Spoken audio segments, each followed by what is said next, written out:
जुनून, जुनून, जुनून, जुनून।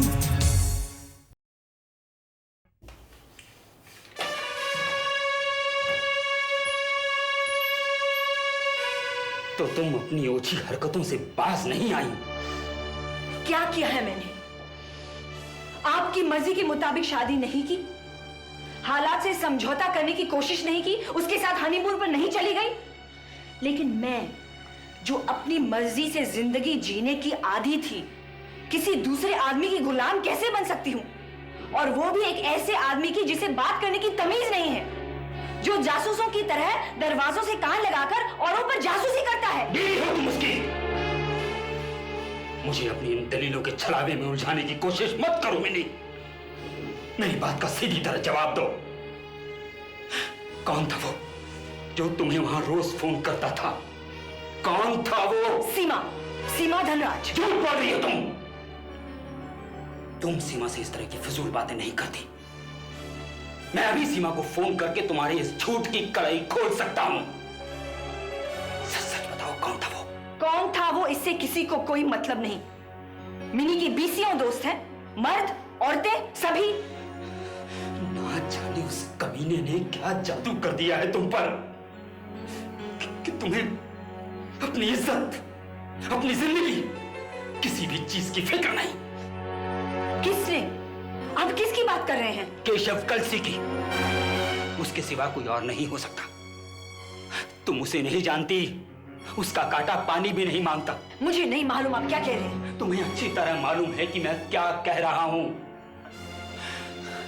देखो मिनी, नील मुझे सब कुछ बता चुका है और वो ये शादी तोड़ने की धमकी देकर गया है। तो तोड़ दे, I don't care. But I do. मैं परवाह करता हूं। अरे ये तो उसकी शराफत थी कि तुम्हें शादी की पहली रात नशे में चूर देखकर भी वो तुम्हें अपने साथ हनीमून पर ले गया। अगर उसे तुम्हारा ख्याल ना होता, तुम्हारी और मेरी इज्जत का पास ना होता, तो ये रिश्ता उसी रात टूट चुका होता और हम दुनिया में किसी को मुंह दिखाने लायक नहीं रहते। वो हमारी इज्जत की खातिर चुप नहीं रहा। उसकी नजर इस होटल और हमारी जायदाद पर है, इसीलिए वो सब कुछ बर्दाश्त करेगा। शराब! उस देवता के बारे में ऐसा सोचते हुए भी तुम्हें शर्म आनी चाहिए। गॉड डैडी, अब आप बताइए, आप क्या चाहते हैं? बोलिए। मैं उसके तलवे चाटूं, उसके पांव पर गिरकर गिड़गिड़ाऊं, माफी मांगू? ये तो आपकी खातिर मैंने उससे शादी की, नहीं तो मैं ऐसे कंगालों की तरफ आंख उठाकर देखना भी पसंद नहीं करती। ये घमंड कितना जहर भरा है तेरे दिमाग के अंदर। अकल से काम ले, अकल से। अगर तुझे अपनी इज्जत की जरा सी भी परवाह है तो हालात को ठंडे दिमाग से परख। क्यों अपनी बनी बनाई जिंदगी को बर्बाद करने पर तुली हुई है? ओह गॉड डैडी, आपने मुझे किस मुसीबत में डाल दिया। मैं पूरी जिंदगी कुंवारी रहती तो कितनी सुखी रहती। कितने अच्छे लोग मिले हैं, भगवान का शुक्र कर। मेरी बात सुन बेटी, मैं किसी न किसी तरह नील और तुम्हारे साथ बैठकर इस मसले को सुलझा दूंगा। कोशिश कर, सब ठीक हो जाएगा। और भूल जाओ उस जादूगर को, उस केशव कलसी को। बेटी वो तुझे छल रहा है। उस दिन के बाद मैं उससे मिली ही नहीं हूँ डैडी, यकीन मानो। हाँ, उसने मुझे वहां फोन किया था, मैंने बात की थी, बस इतना ही हुआ। क्या हुआ और क्या नहीं हुआ वो नील मुझे सब कुछ बता चुका है और वो झूठ नहीं बोल सकता। हाँ, बस एक मैं ही हूँ जो झूठी हूँ, बदतमीज हूँ, बदतहजीब हूँ, बददिमाग हूँ। बकवास बंद करो। अगर तुम इसी तरह भटकती रही तो तुम्हें किसी पागल खाने में भर्ती कराना पड़ेगा। अगर तुम इत्मीनान से रहती तो तुम्हारे पुराने सभी ऐबों पर पर्दा पड़ा रहता, तुम्हारी एक नई जिंदगी की शुरुआत होती। लेकिन एक तुम हो कि अपने नफा नुकसान की कुछ भी खबर नहीं। अकल से काम लो और मुझे किसी तरह की ज्यादती करने पर मजबूर ना करो, समझे?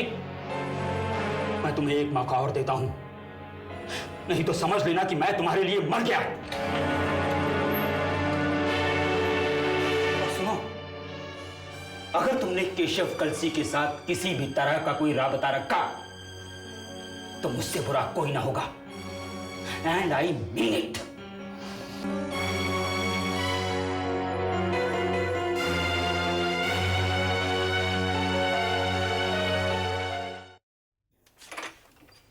अरे नील, मैं तुम्हें देखने के लिए कितना तड़प रहा था। आज सुबह से ही मेरी रसोई की खिड़की में कौवा काई काई कर रहा था।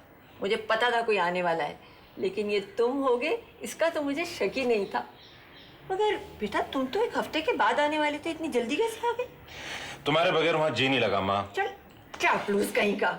अब तो तेरे दिल पे राज करने वाली आ गई है। माँ की याद कहाँ से आती होगी? सच बता बेटा, क्यों आ गया इतनी जल्दी? माँ, दरअसल बात यह है कि मेरे एक मुकदमे में असली कातिल पकड़ा गया। क्लाइंट को रिहा करने के लिए केस दायर करना था, सो जल्दी चला आया। तो बहू को क्या वहीं छोड़ाया? नहीं माँ, अभी हमारा नया फ्लैट तैयार नहीं है ना, इसीलिए उसे उसके डैडी के यहाँ छोड़ाया। अच्छा किया, नहीं तो इस डरबे में आके तो वो घबरा ही जाती। अच्छा तू ऐसा कर, जल्दी से हाथ मुंह धो के खाना खा ले और फिर मुझे उसके पास ले चल। माँ, तुझे देख करके तो मेरे पेट में चूहे दौड़ रहे हैं। बोल, क्या खिला रही? यहाँ क्या बना है? मुझे क्या पता था कि तू अचानक आ जाएगा। अब घर में तो मूली है, आलू है और थोड़ी सी गोभी भी है। गोभी के पराठे बना दे। गोभी के पराठे? गोभी के पराठे तो तुम्हें कभी अच्छे नहीं लगते थे। अच्छे नहीं लगते थे? ये कब की बात है माँ?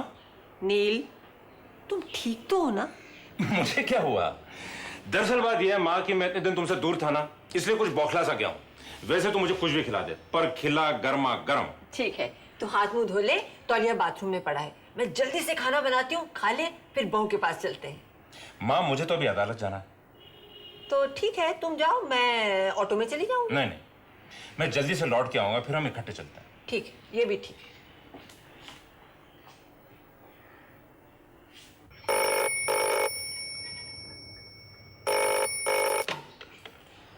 हेलो, कौन? हाँ, मैं नील बोल रहा हूँ।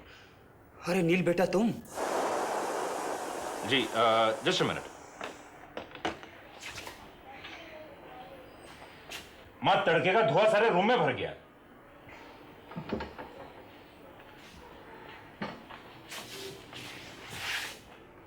माफ कीजिएगा अग्रवाल साहब, माँ जिद कर रही है कि मुझे बहू से मिलाओ। मुझे तो कुछ समझ में नहीं आ रहा कि मैं क्या करूं।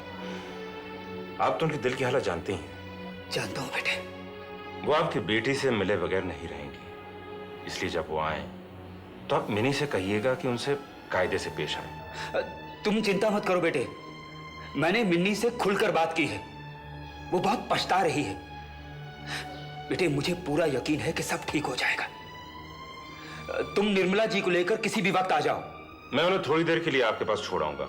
नहीं, मैं नहीं रुक सकूंगा। मेरे वहां रहने से कोई ना कोई ऐसी बात हो सकती है जिससे मां को उलझन हो। मैं फिर कभी आऊंगा। बेटे, मैं तुमसे बहुत जरूरी बात करना चाहता हूं, प्लीज। अच्छा, तुम कल आ जाओ, पर आना जरूर। सोचूंगा।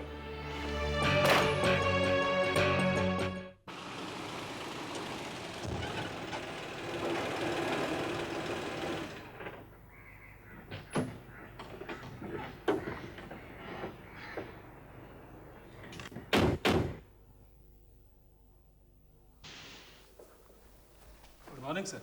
Good morning to you.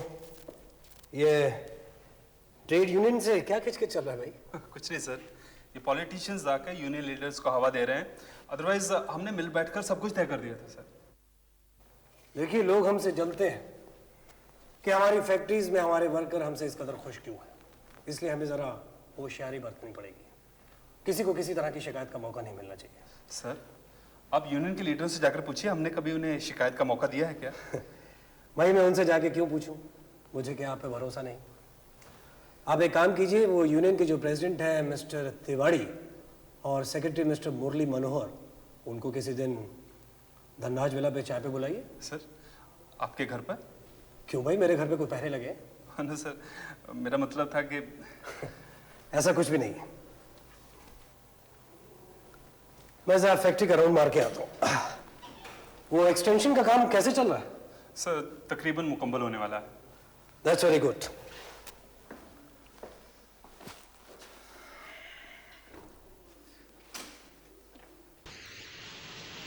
काम जल्दी होना चाहिए महेंद्र सिंह जी। और सुनिए, डिलीवरी बहुत जल्दी जानी चाहिए, किसी चीज की डिले नहीं।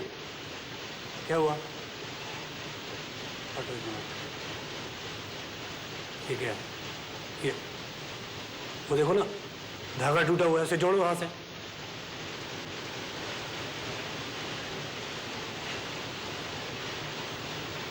कैसा चल रहा है?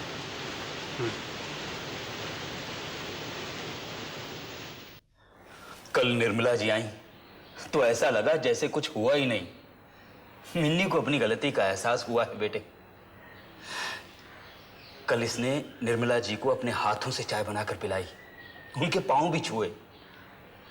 बेटे, दुनिया में गलती किससे नहीं होती। मेरी बात मानो, महीना 2 महीना एक साथ रहो और देखो, शायद इस पर तुम्हारा एतमाद बढ़े।